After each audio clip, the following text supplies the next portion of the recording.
Fala pessoal, me chamo Jonathan, sou estudante de História da FMU. Oi, gente, meu nome é Larissa e eu sou estudante de História, né, do sétimo semestre, também da FMU como o Jonathan. Esse é o nosso quarto episódio, né, do nosso podcast 20 Minutos de História do Brasil. Esse podcast nós estamos realizando ele em uma série de 20 podcasts que está substituindo o nosso estágio supervisionado, né, que deveria ser realizado, né, presencialmente nas escolas, só que devido a tudo que está acontecendo, né, a situação sanitária do nosso país, a instituição não nos deu essa possibilidade de estarmos realizando esse podcast para, né, substituir neste momento o nosso estágio supervisionado. Nós estamos falando, né, sobre o período aí do governo do Juscelino Kubitschek até a redemocratização, né, no Brasil. Então, nos podcasts anteriores a gente trabalhou um pouco sobre o contexto histórico, sobre a eleição democrática do Juscelino, né, dentro dos moldes ali da época, sobre o grande crescimento, né, o desenvolvimento industrial no Brasil, a construção das estradas, a construção de Brasília, o centro-oeste do país ali como um grande ponto, né, industrial, próximo da capital. E hoje a gente vai abordar um pouco mais a questão econômica, né, como a gente falou anteriormente também, vamos abordar outros pontos que foram fundamentais para o governo ter recursos financeiros para que pudesse investir no seu plano de metas, é, na vinda também de indústrias e tudo o que envolve o cenário econômico do Brasil da época. Isso mesmo. E aí, só completando, né, falando um pouquinho sobre o nosso projeto, o nome desse projeto se chama Humanas e Manos, e a gente pede para que vocês acompanhem os três podcasts gravados anteriormente para conseguir acompanhar melhor esse podcast. As nossas aulas, né, e as nossas aulas podcasts, elas são direcionadas para estudantes do terceiro ano do ensino médio mas caso, né, você já tenha concluído os seus estudos e queira só entender um pouco melhor o que aconteceu nesse momento histórico, ou se você está numa idade escolar inferior, não tem problema nenhum, você é super bem-vindo. Realmente, sejam todos muito bem-vindos. Para que você tenha uma compreensão melhor, a gente sempre pede que você ouça antes desses os podcasts anteriores, que você vai estar mais envolvido, mais engajado no conteúdo e vai ter uma compreensão muito maior do que nós estamos falando. Sobre, né, o nosso tema deste podcast, sobre os recursos financeiros, né, que o Juscelino ele teve durante o período do seu governo.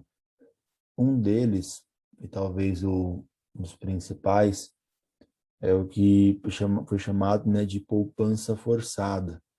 Talvez você se pergunte o que é uma poupança forçada, mas eu creio que você já ouviu falar sobre FGTS. FGTS é o novo termo ali para poupança forçada, né? Então, todo mundo ali que trabalha é registrado, todo mundo que, né, trabalha numa empresa ali que tem essa contribuição, é descontado, né, um valor, uma porcentagem do seu salário, para que tenha ali de fato uma poupança forçada, que não é que você escolhe, mas ela é guardado esse dinheiro, para que você possa usar futuramente na compra de um imóvel, na compra de um carro, né?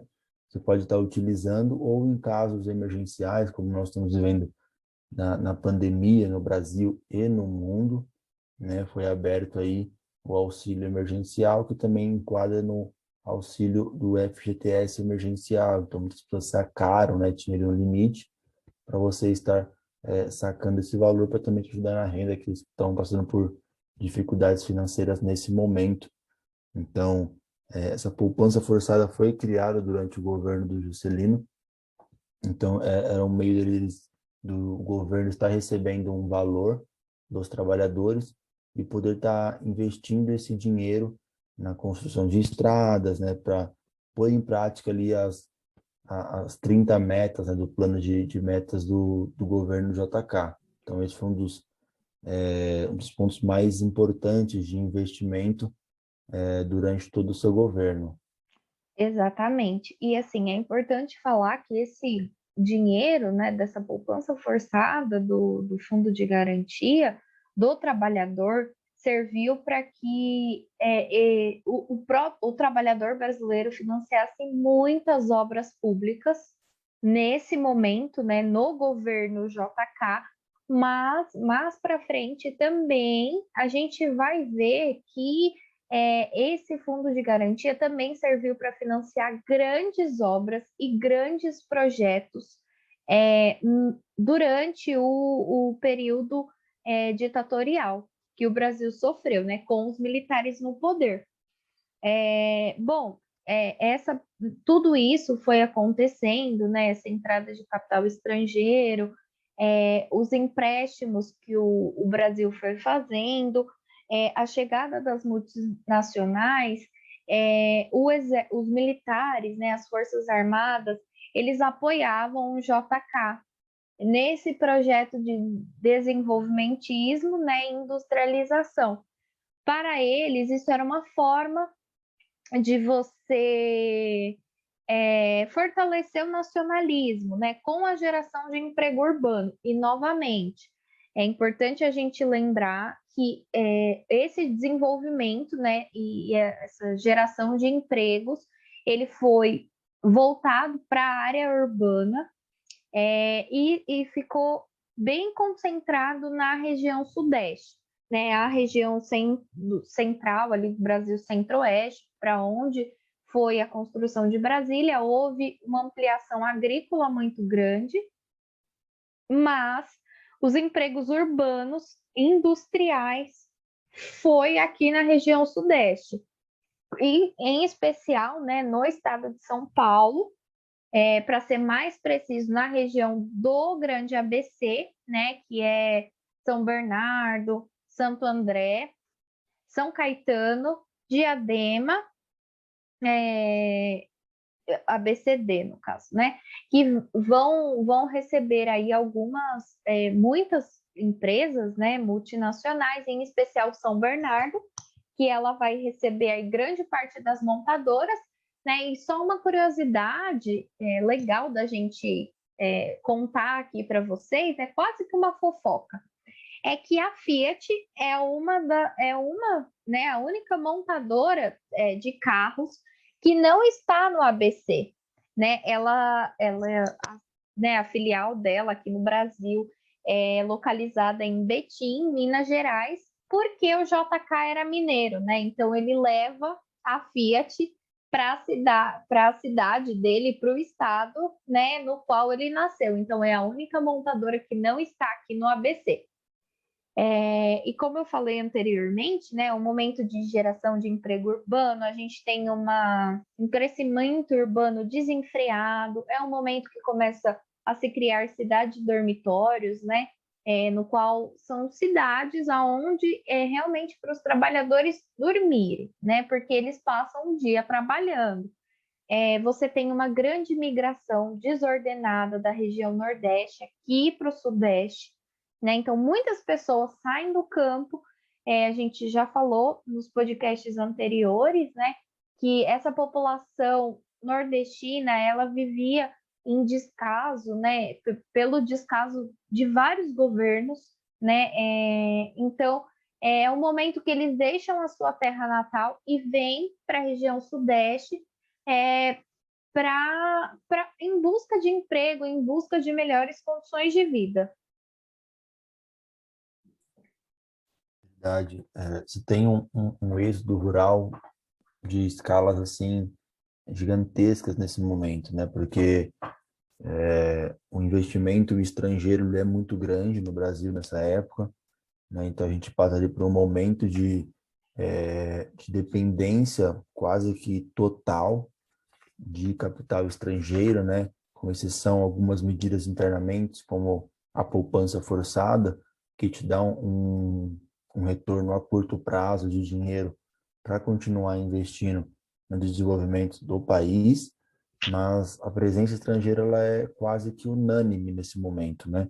Então a gente pode e vale destacar que 100% da indústria automotiva no Brasil, ela é internacional, né? Ou seja, não existe nenhum tipo de produção, de projeto, de investimento na indústria automotiva nacional. Então, a gente fica completamente refém de uma empresa estrangeira no nosso país. 90% da indústria de vidro também é estrangeira no Brasil. E 80% da indústria da borracha é estrangeira.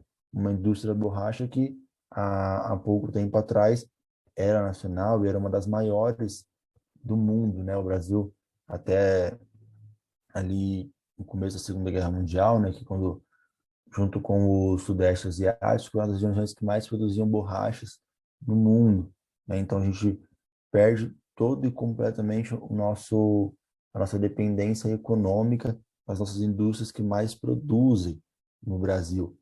Então a gente cresce muito, é um momento de crescimento efervescente da economia, né? Explode, o PIB cresce, estamos assim, crescendo de formas, de escalas altíssimas, só que a gente produz uma sociedade que consome muito, mas que não está de fato integrada nesse sistema de giro de capital. Quando está, é apenas o operário, como a Mari bem destacou, que trabalha o dia inteiro e só vai para casa para dormir nessas cidades dormitórios, principalmente nos grandes centros urbanos. Então ele trabalha muito, muito, muito, e só vai para casa para descansar de fato. E ele acaba, quando tem o seu retorno financeiro, ele investe em bens de consumo, sejam aqueles de utilidade do dia a dia, sejam aqueles duráveis, né, como carros e etc. Mas ele não está de fato inserido, ele está apenas produzindo e consumindo de forma desenfreada, né? Exatamente. Bom, e aí, né, voltando um pouquinho lá na poupança forçada, que, como o Janta falou, é um respiro para um governo que já está endividado, pegar esse dinheiro, né, resolve o problema ali de imediato. Só que todo esse endividamento nacional, mais essa poupança forçada, começa, é, não é o suficiente para controlar a inflação no país. Então a inflação começa a subir, né? Você começa a ter o impacto no custo de vida dos trabalhadores, é, e conforme esse custo de vida, né? Aqui quando a gente diz o custo de vida é em moradia, saúde e comida, principalmente, né? Você aí, né, novamente a região centro-oeste entra novamente em jogo com a ampliação da área agrícola, né, para tentar diminuir o custo aí da cesta básica, porque também é um momento que o populismo começa a entrar em crise, né? Um governo populista, ele se mantém no poder conforme você vai gerando emprego, né? Você tem um custo de vida controlado, as pessoas conseguem consumir, né, de forma equilibrada e aí, ali você vai mantendo uma cadeia, né, de comércio, de consumo, e tudo mais. Então, assim, essa inflação começa a fugir do controle e realmente o populismo entra em crise porque as pessoas estão trabalhando e mesmo assim elas não conseguem pagar a cesta básica, por exemplo, né? Eu acho que é um dos momentos que a gente vive hoje por conta da pandemia do coronavírus, mas que também já vinha se agravando, né, há alguns anos. E hoje a gente vê muito isso, pessoas trabalhando, pessoas que hoje em dia trabalham, né, e de certa forma tenham uma renda aí igual ou um pouco inferior a um salário mínimo, tem muita dificuldade em comprar a cesta básica, né, que seria o básico aí para que uma família de, por exemplo, 4 pessoas consiga se alimentar, né, de forma correta e equilibrada. E aqui a gente descarta, né, toda e qualquer forma de um alimento que saia do, do escopo mesmo, né, da necessidade e vá para algo mais refinado, né, enfim, para algum, né, como a gente, né, como eu, na minha casa a gente chama que vá mais para a parte do luxo, né? Então, foi um momento bem complicado e essa conta, né, de todo esse dinheiro que começou a sair, de todos os empréstimos que o Brasil foi pegando, ela começa a chegar e quem começa a sentir na pele isso são os trabalhadores. Realmente, né? A conta, ela sempre vem. E aí, quando ela vem com juros e correção monetária.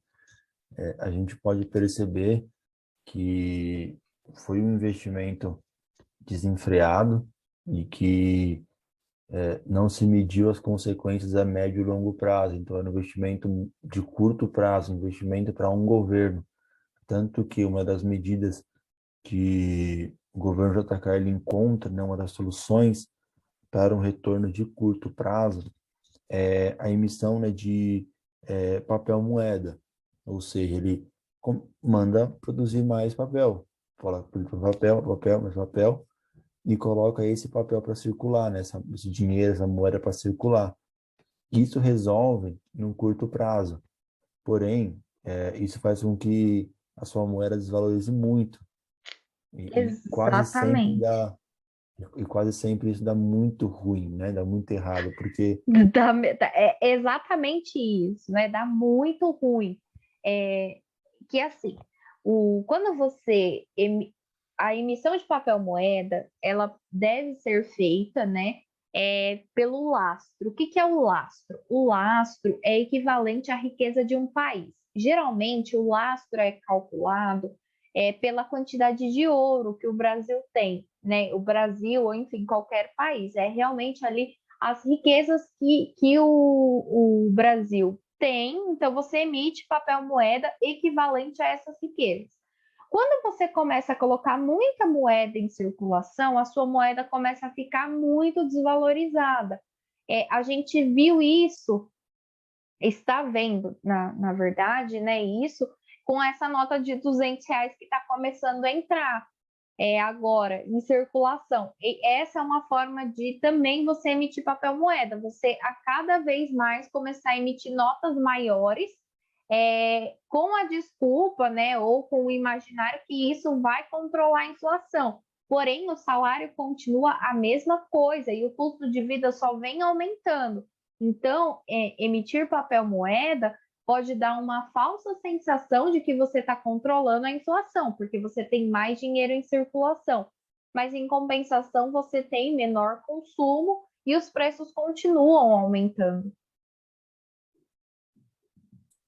realmente é uma medida que ali de imediato gera algum retorno, mas que quase nunca deu certo, né? A gente tem talvez dois exemplos de que tenha dado certo, né? Que é a questão dos Estados Unidos pós-crise de 29, mas que ali é uma situação completamente diferente da que o Brasil vivia no governo JK, né? Ali o Isso, país foi estava uma quebrado. exceção, né? Sim, Foi algo assim na crise de 29, você tem pessoas vendendo suas ações e você tinha mais ações do que dinheiro, né? Então, foi um caso completamente excepcional, por isso que só funcionou nesse momento.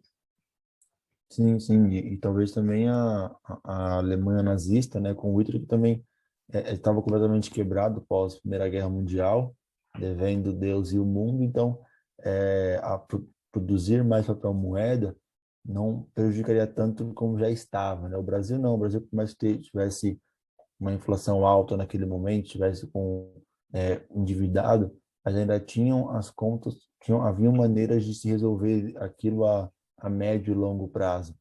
Os Estados Unidos pós-crise de 29 e a Alemanha, né, de Hitler, são casos onde o país está completamente quebrado financeiramente, economicamente, não há recursos a médio e longo, somente a longo prazo, né? Então, medidas extremas acabam tendo um pouco mais de resultados, mas também são casos muito específicos, delicados, né?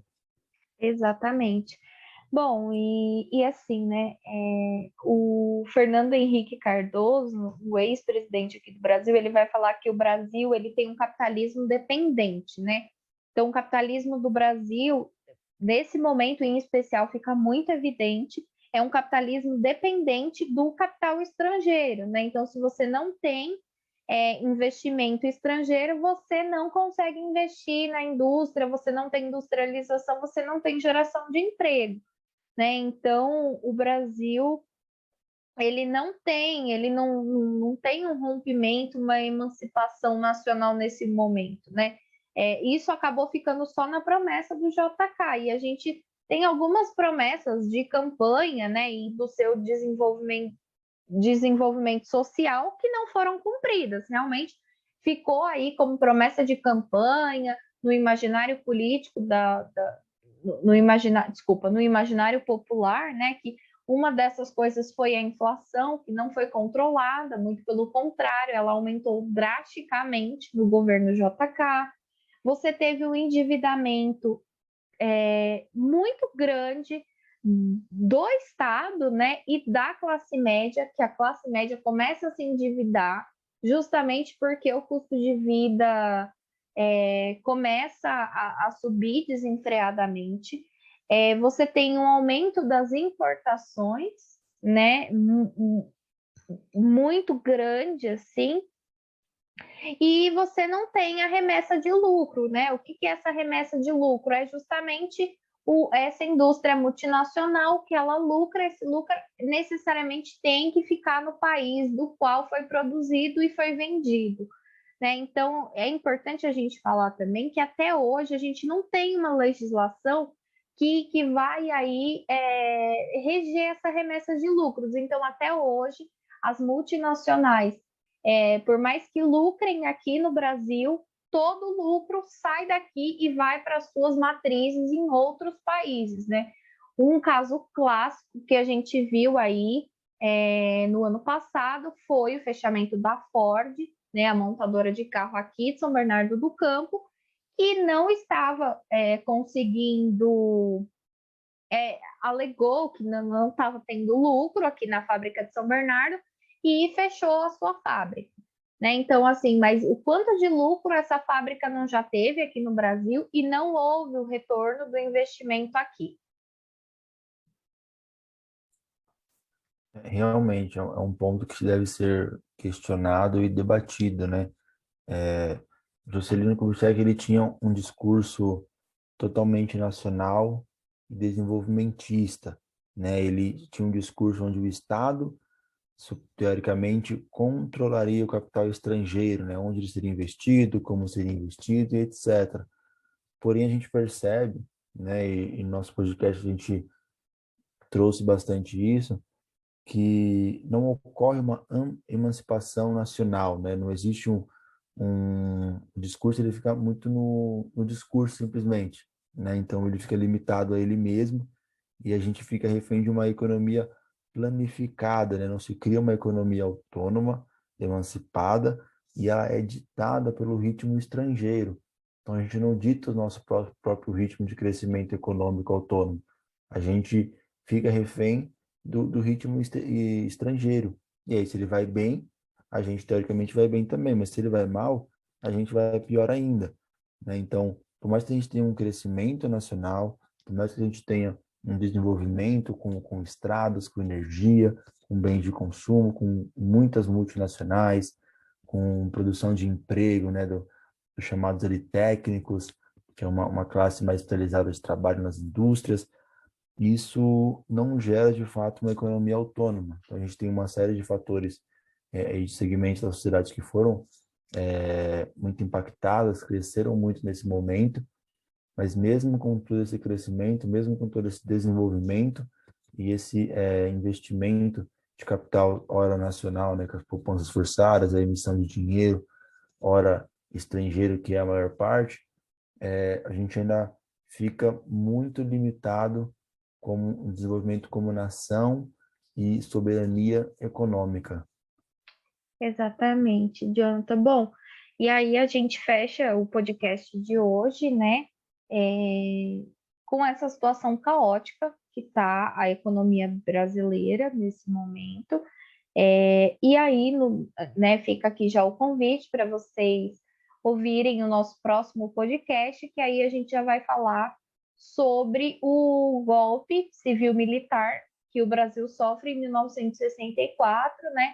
E na verdade a gente vai falar um pouco sobre os antecedentes do golpe, para entender o que aconteceu, né? Como que os militares conseguiram concretizar um golpe que eles já vinham tentando há mais de 10 anos.